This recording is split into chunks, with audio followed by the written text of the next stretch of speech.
Salut à toutes et à tous et bienvenue dans cette vidéo où aujourd'hui je vais vous parler de mes armes pour le tir sportif. Si vous débarquez sur cette vidéo et que vous ne connaissez pas la chaîne et que vous ne me connaissez pas et que vous vous dites « Oh mon Dieu, cet homme a un fusil d'assaut chez lui », oui, c'est vrai, mais c'est parce que ça rentre dans le cadre d'une pratique sportive. Ce qu'il y a de formidable avec le tir sportif, si vous ne connaissez pas, c'est qu'il y a énormément de disciplines. Moi, ce que je pratique, c'est le tir aux armes réglementaires, mais il y en a vraiment pour tous les goûts. Si vous voulez tirer à l'arbalète, si vous voulez tirer avec des pistolets à poudre noire du 19e siècle, si vous voulez tirer à 1 km avec des fusils à lunettes, si vous voulez faire du TSV, du tir rapide, bref, il y en a pour vraiment tous les goûts. Et moi, ma pratique, c'est principalement les armes réglementaires, le tir aux armes réglementaires, le TAR comme on l'appelle. Les armes réglementaires, c'est quoi? Ce sont des armes qui ont été ou sont en activité utilisée par des forces militaires. Donc concrètement, le FAMAS, pour parler de l'arme française, est une arme qui rentre dans le cadre de cette pratique du tir sportif. Je précise qu'il y a évidemment beaucoup de tireurs qui ont des armes uniquement pour le plaisir, se faire plaisir, aller tirer tous les week-ends. Bah oui, je sais, ça peut sembler bizarre quand on ne pratique pas le tir, mais oui, on peut tout à fait acheter un AR-15 ou une AKM et juste pour le plaisir d'aller tirer sur des gongs ou faire des trous dans des cartons le week-end.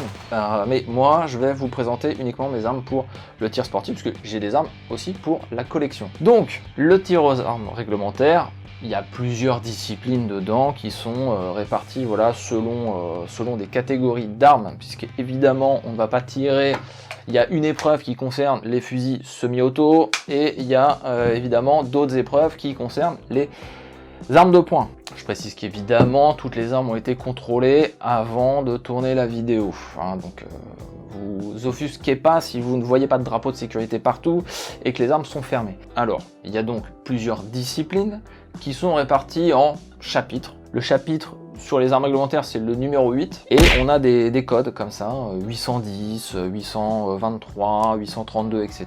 C'est un peu perturbant au début quand on regarde le règlement, mais en fait, c'est juste voilà, une sorte de chapitrage et de découpage des différentes disciplines. Moi, je pratique pas toutes les disciplines, il y en a une surtout sur le semi-auto, le 22LR semi-auto que je ne pratique pas, et il y a deux disciplines qu'on ne peut pas faire en même temps, qui est fusil semi-auto gros calibre et petit calibre. On peut pas participer dans les deux, donc c'est comme ça, mais on peut potentiellement cumuler quand même pas mal de disciplines. Alors c'est parti, première catégorie, le 820. 820, c'est les carabines 22LR 50 mètres. Bon, si vous avez vu le challenge tir sportif, c'est grosso modo la même chose. Le but, c'est pas de parler des disciplines en elles-mêmes, mais uniquement voilà, de les armes que j'ai pour ces catégories-là et pourquoi je les ai achetées. Alors, WZ-48, petite carabine 22LR, monocoup, qui marche bien. Un départ extrêmement filant, mais il n'y a aucun point dur. C'est un peu lourd, mais honnêtement c'est filant, moi j'adore, honnêtement j'adore. Ça reprend en fait le Mosin Nagant, c'est une carabine polonaise d'entraînement des années 50, celle-là elle date de 1955. J'ai déjà fait le challenge l'année dernière, j'ai refait le challenge cette année avec. J'ai fait sur la chaîne secondaire un test aussi pour montrer que ça tire très très bien. Voilà, je fais facilement plus de 90 sur 100 tard à 50 mètres, donc couché avec la bretelle. C'est une bretelle de fusil Mosin Nagant. Oula, tout ce qu'il y a de plus classique. Moi je trouve que ça marche très bien. Une carabine pas très chère. Honnêtement, je pense que voilà, 350, 400 euros, c'est bien. Mais ça marche super bien quoi. Enfin, ça marche super bien, il faut trouver les bonnes cartouches. Ça c'est important. Moi j'en ai testé peut-être 5 ou 6 variantes pour trouver la marque qu'il fallait et qui marche bien. Moi ce que j'aime bien, c'est que pour pas très cher quand même, en fait on peut quand même faire quelque chose de plutôt pas mal. Est-ce que on peut faire mieux qu'une MAS 45? Je sais pas, mais le problème de la MAS 45, c'est qu'elle cote facilement à 1000 euros.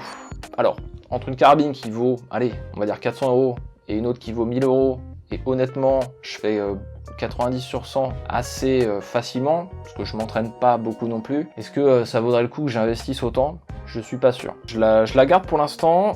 C'est probable que je change par une Falk modèle 36 pour être un petit peu dans le réglo français. Mais franchement, j'aime bien. J'aime beaucoup cette carabine. Très plaisante.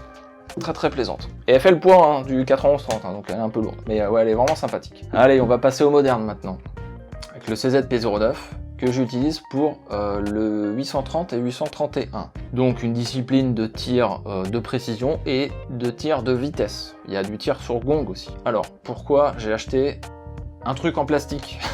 Bah écoutez, je voulais un pistolet qui ait une grosse capacité. Donc il y a quand même 19 cartouches dans le chargeur. Je crois que c'est une de plus hein, que le Glock. Et ben, je ne voulais pas Glock justement. Je ne voulais pas Glock parce que j'en ai un petit peu marre de voir que des Glock partout. CZ j'aimais beaucoup. Il y avait le Shadow. Hein. Je savais pas trop si j'allais prendre le Shadow ou pas. Et ouais les Glock, j'en peux plus en fait. Tout le monde a un Glock. En gros tous les tireurs ont un R15 et un Glock.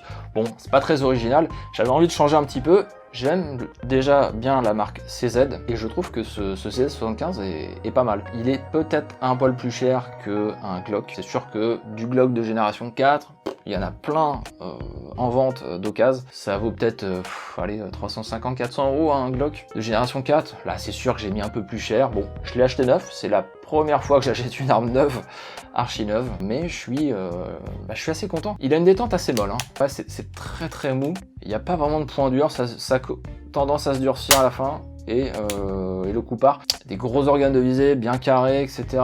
J'ai pris le filetage parce que j'avais envie de me faire aussi un truc tactical, voilà, ultra, j'allais dire ultra custom, mais de mettre un point rouge, de mettre un silencieux, mettre, allez, un laser, une lampe, un truc. Vraiment pour faire la totale, quoi. C'est sûr que ça me coûterait moins cher avec un Glock, mais bon, encore une fois, c'est des affinités personnelles et j'ai testé déjà un Glock 17 et ça m'a pas transcendé plus que ça, donc voilà. CZ-P09, très bon. Il y a une vidéo d'un test qui est faite par la chaîne La Stand de Tir qui résume parfaitement l'avis que je pourrais avoir sur ce CZ-P09 et pour le tar il est bon. Alors il est bon, oui et non, parce que il y a les organes de visée là, luminescents, et ça c'est interdit au tar, mais bon c'est pas grave, un petit coup de marqueur et c'est terminé. En tout cas, une arme qui permet de faire le tar, qui est assez précise, suffisamment précise pour ce que je veux en faire, et qui va me permettre de tirer au neuf sans trop me soucier de casser quoi que ce soit, et puis et voilà, il y a un truc qui me permettra de customiser comme j'ai envie. Donc pour moi, CZ-P09, très bon. Ah oui, et je voulais aussi, hein, avec marteau apparent, je ne voulais pas de striker, parce qu'il y a le P07, si je dis pas de bêtises, et c'est non. Non, ça me botte pas. Donc voilà. P09. Alors vient ensuite le 832 avec les armes authentiques. Donc des armes réglementaires mais qui ne sont plus utilisées aujourd'hui. Il y a une liste définie dans le règlement. Il y a le Luger P08, il y a plein d'autres armes. Malheureusement, il y a une épreuve. On doit tirer en précision sur une C50 à 25 mètres, mais on doit aussi tirer sur des gongs. Et le problème, c'est quand on regarde cette liste, il y a beaucoup de pistolets en 7,65 Browning. Et malheureusement, le 7,65, c'est très difficile de faire basculer les gongs. Parce que s'il y a certains arbitres qui seront assez cool, assez cléments pour dire que ok, le gong il a bougé, il y a l'impact qui prouve que le tireur a bien touché, et ils vont avoir tendance à laisser le point, parce que voilà, c'est le tar, ok on est dans une compétition, mais il y a un bon esprit quand même. Ça risque peut-être pas de passer, là c'est pour les départementaux, mais il y a le niveau au-dessus, les régionaux, etc. Et là, les arbitres seront peut-être un petit peu moins cléments, et malheureusement, le 7,65 n'a pas assez de pêche pour faire basculer les gongs. Bah ça restreint tout de suite un petit peu la liste, et on tombe facilement sur le 9 mm. J'aurais pu prendre un GP35, ou même un Tokarev, ça marche bien. Le Luger, bah pourquoi Pourquoi le Luger? Quelle question. Bah simplement parce que ça tombe déjà dans mon thème de collection, donc c'est mon P08 de 1914. On est en 9 mm, la précision est excellente. Le Luger, c'est une machine à faire des points. C'est toujours bluffant. Franchement, toujours bluffant. J'en discutais encore avec un des gars là, du challenge. J'ai testé, je sais pas, peut-être une quinzaine de Luger différents, et dans toutes les variantes. Enfin, j'ai cette chance-là d'avoir rencontré quand même des collectionneurs qui ont voilà, des modèles 1900, P04, etc. Et à chaque fois, la précision est incroyable. Alors, ça reste que l'arme demande un temps d'apprentissage. Parce que voilà, j'ai un ami qui va se reconnaître, qui avait acheté un Black Widow, un P08, donc BIF 42, je crois. donc Seconde Guerre. Black Widow en anglais, c'est une dénomination des collectionneurs anglais parce que les plaquettes sont en bakélite noir. Donc veuve noire, quoi, voilà. Bah en fait, moi, j'ai l'habitude de tirer avec et tout de suite, j'ai réussi à tirer quelque chose de bon de son pistolet, de lui montrer que son arme était bonne. Lui avait un peu plus de mal. Mais c'est normal, comment dire, les organes de visée sont très fins, très fins. On peut penser que la poignée a une bonne pente. Après c'est un peu délicat, je trouve, quoi. Moi au niveau du bras, du pouce ici, ça vient de manière un peu bizarre. Mais je trouve par contre à deux mains, moi je trouve ça excellent parce qu'en fait on vient poser le pouce directement sur la portière et ça tient vachement bien. À bras franc, c'est un peu plus compliqué parce que surtout les P08 ont une détente assez dure. Ouais, vraiment très dure. L'idéal ce serait un P06, un Luger suisse. Mais, comme les Suisses n'ont pas participé aux guerres mondiales, il est considéré dans le règlement, les P06 suisses ne sont pas acceptés pour les armes authentiques. Après, je pense que s'ils étaient acceptés, tout le monde prendrait ça, parce qu'ils sont vraiment excellents. Par contre, vous pouvez, si vous voulez, faire le 830 et le 831 avec un P06 suisse, vous pouvez. Mais vous serez en compétition avec ce même type d'arme. Donc le P08, c'est la légende, hein, le P08. Et honnêtement, quand je vois les tireurs au tard dans mon département, bah, ils ont quasiment tous un Luger pour l'authentique. Parce que bah, l'arme est juste excellente, en fait. Elle est juste excellente. Encore une fois, elle demande un petit peu un temps d'apprentissage. Mais une fois que ça c'est acquis, je vous assure que c'est une bête à faire des points. Donc voilà pour l'authentique. Alors la suite, c'est les FSA petit calibre, fusil semi-automatique de petit calibre, 222 ou 223 Remington. C'est la catégorie 816.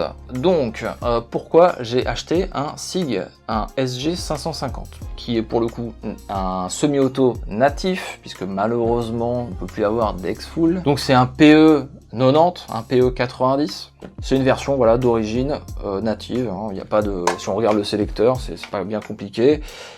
Il y a sécurité, semi, et c'est tout.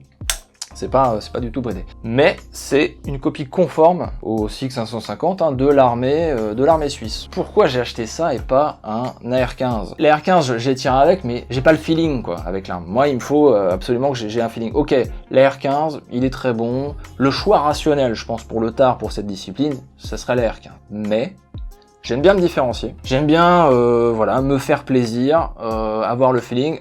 Et là, ça match un petit peu tout. Alors, je l'ai payé sûrement un peu plus cher qu'un AR-15. Les chargeurs, les accessoires, pour mettre une lunette, etc., ça coûte sûrement plus cher qu'un AR-15. Améliorer le poids de départ, de la détente, c'est pareil. Ça sera plus cher qu'un AR-15, etc. Mais en même temps, bah, je me fais plaisir. Et puis, l'arme est tout à fait capable. Je ferais pas mieux qu'un AR-15. Mais il y a moyen de se faire plaisir. Et c'est ça que j'ai envie de vous dire, c'est que les gars, arrêtez d'acheter des Glock et des AR-15 quoi. Je veux dire, suivez vos propres goûts et ouais, les AR-15, j'ai tiré avec des AR-15, bon, ça me fait ni chaud ni froid quoi. Quand je vois sur Instagram ou autre un énième custom des AR-15, mais je trouve ça absolument inintéressant. Et là, je trouve que ce SIG, il a de la gueule, quoi. Il a vraiment de la gueule. Ça change, quoi. En fait, ça change un petit peu de ce qu'on voit d'habitude. Et c'est plutôt cool. Donc voilà, le SIG 550, très très bon. Il y a un petit peu, voilà, je trouve qu'il est un peu lourd vers l'avant. Il a un dioptre qui est tout à fait sympa. L'action est excellente, hein. L'action style AK est bien meilleure aussi que la R15. Bon, je lance une petite pique, mais bon, ça vaudra un autre débat. Voilà, il y a le système des chargeurs là qui se clip, là, qui est très amusant à utiliser. Essayez un SIG et vous comprendrez de ce que je veux dire, quoi. Bon, il y a un bipied après pour le...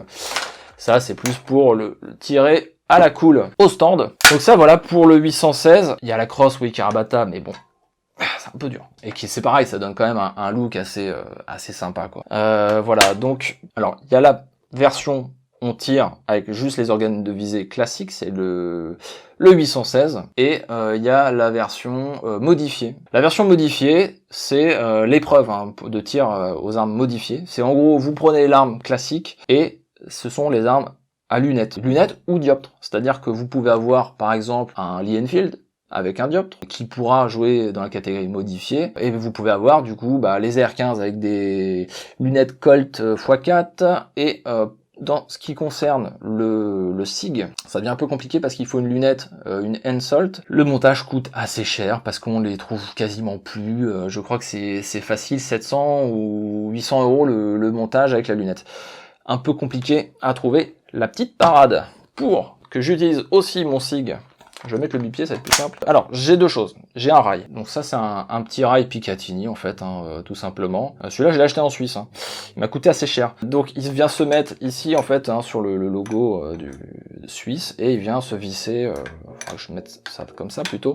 Voilà. Ça permet de mettre une lunette comme on veut. Mais ça sera pas bon pour le règlement du tard, puisque en fait c'est pas les lunettes qui se mettent dessus, ça sera pas réglementaire. L'idéal c'est d'avoir ça, c'est un dioptre, et oui, donc il suffit hop de le mettre. Alors j'ai tous les outils qui vont bien avec, j'en ai deux d'ailleurs, deux versions différentes. Je crois que de base ça se situe dans la poignée. Ils sont dans la poignée, Je crois, si je dis pas de bêtises, les Suisses me reprendront, mais que c'est utilisé justement pour les tirs quand ils sont au stand, en fait, quand ils font leurs exercices. Il y a donc 4 positions. Il y a une première position ouverte qui est pour le tir nocturne. Il y a 2 autres positions pour du 200 et 300 mètres. Et il y a une version avec un filetage où on vient visser et mettre le petit dioptre. Voilà. Hop, j'ai une petite clé normalement pour bien fixer tout ça. Et voilà, j'ai mon SIG qui est prêt pour tir aux armes dit modifiées. Alors, bon, ça ferme un peu plus, l'iris, c'est un peu moins ouvert, comment dire, le dioptre, enfin la visée normale. J'ai pas eu l'occasion de le tester, celui-là, en version modifiée. C'est vrai que si je pouvais, je mettrais une lunette dessus. Mais comme je vous disais, les prix sont, je trouve, un petit peu trop prohibitifs pour en plus du tir à 200 mètres. La version SIG qui me permet de participer à 2 épreuves. FSA petit calibre et version modifiée. Et enfin, le tir au gros calibre, le 810. Donc je précise qu'évidemment on était à 200 mètres avec le FSA, là aussi on tire à 200 mètres. US 17 en 30-06. Initialement je l'avais acheté, il était en 300 Savage, j'ai fait changer le canon. Alors l'arme était datée de novembre 1918, puisque la date était sur le canon, donc l'ancien canon, mais tant pis. Donc là j'ai vraiment une arme parfaite pour le tard. Pourquoi parfaite? Dans les choix d'armes pour le tard, c'est pareil, il y a une liste définie. Donc il y a l'US 17, il y a le 1903, Springfield 1903, il y a le Mauser 1896 qui est très bon, K31 évidemment. Moi, ce que je voulais, c'était une arme première guerre. Alors, vous allez me dire, le Springfield 1903, il est première guerre. Oui, mais le vrai Springfield 1903 qui est utilisé au tard, c'est la version A3. Donc, seconde guerre, avec la hausse œilleton là. Donc moi, je voulais vraiment me respecter ma thématique d'une arme première guerre. Et en fait, ce qui matchait globalement, c'était l'US 17. Très bonne cartouche pour tirer à 200 mètres. Je trouve qu'un encombrement intéressant, une bonne prise en main là avec la poignée. La hausse qui était importante, c'est que c'est une hausse avec un petit dioptre. Et ça, c'est plutôt cool. Donc en fait, je l'ai vraiment acheté beaucoup moins cher, évidemment, en 300 Savage qu'un US 17 qui serait en calibre d'origine, mais avec un canon neuf. L'opération m'est revenue à peu près comme si j'avais acheté un US 17 en bon état en 30-06 déjà de base, mais au moins je sais que j'ai un canon neuf, donc bon, c'est quand même un avantage. L'action est excellente. Alors, il y a un petit problème aussi, c'est que je trouve, en fait, culasse s'arme quand on ferme. Voilà. Donc ce qui est sympa quand on veut ouvrir, mais quand on vient fermer, quand on est couché avec la bretelle et qu'on vient verrouiller, je trouve que, vous voyez, je sais pas ce qu'il me fait là, c'est un peu dur. L'autre avantage de l'US 17, c'est sa bretelle. Ouais, la bretelle 1907, parce qu'en fait, dans cette catégorie-là, tout le monde met une bretelle 1907 sur n'importe quel fusil. Et là, pour le coup, je respecte un petit peu l'ensemble en prenant un truc.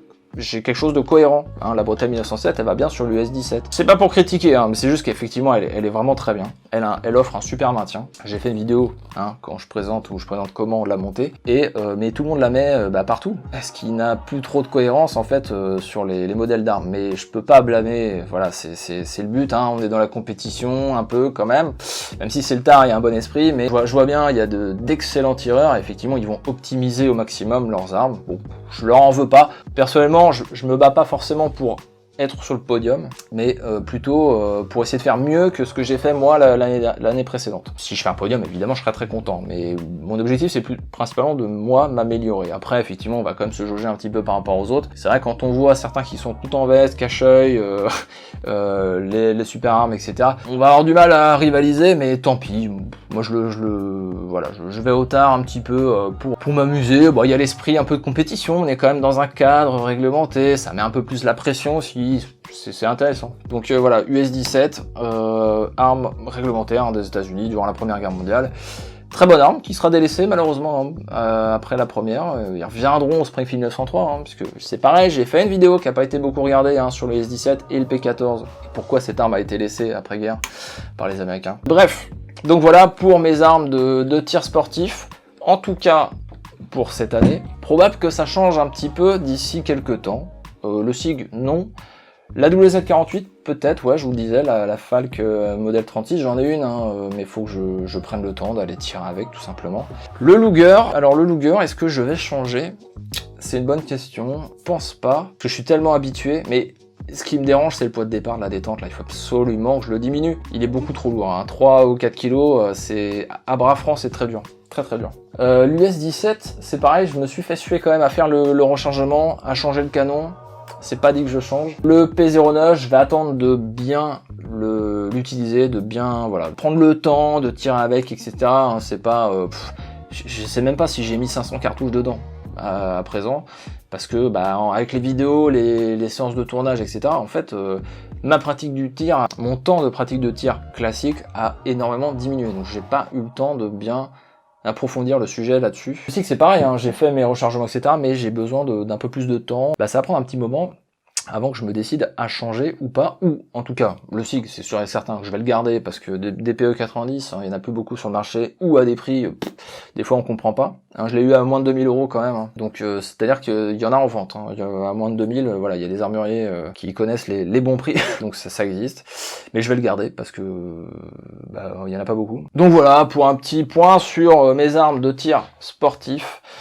C'était une petite vidéo un petit peu comme Eric Devil Arms là qu'il a fait sur son coffre. Moi j'aime bien ce qu'il fait, mais bon, à défaut de vous montrer vraiment tout mon coffre, c'est toujours un petit peu délicat de montrer vraiment tout ce qu'on a. Je préférais axer sur l'aspect tir sportif, et puis peut-être que ça donnera envie à des personnes de se lancer dans le tir aux armes réglementaires, à des personnes de découvrir le tir sportif et se dire que ouais, on peut quand même se faire plaisir avec de l'ancien, de l'ultra moderne, tout ça dans des compétitions, que ça existe et que c'est plutôt cool en fait, de tirer avec toutes ces armes et surtout de se faire plaisir. Voilà. Merci d'avoir regardé jusque là et je vous dis à la prochaine.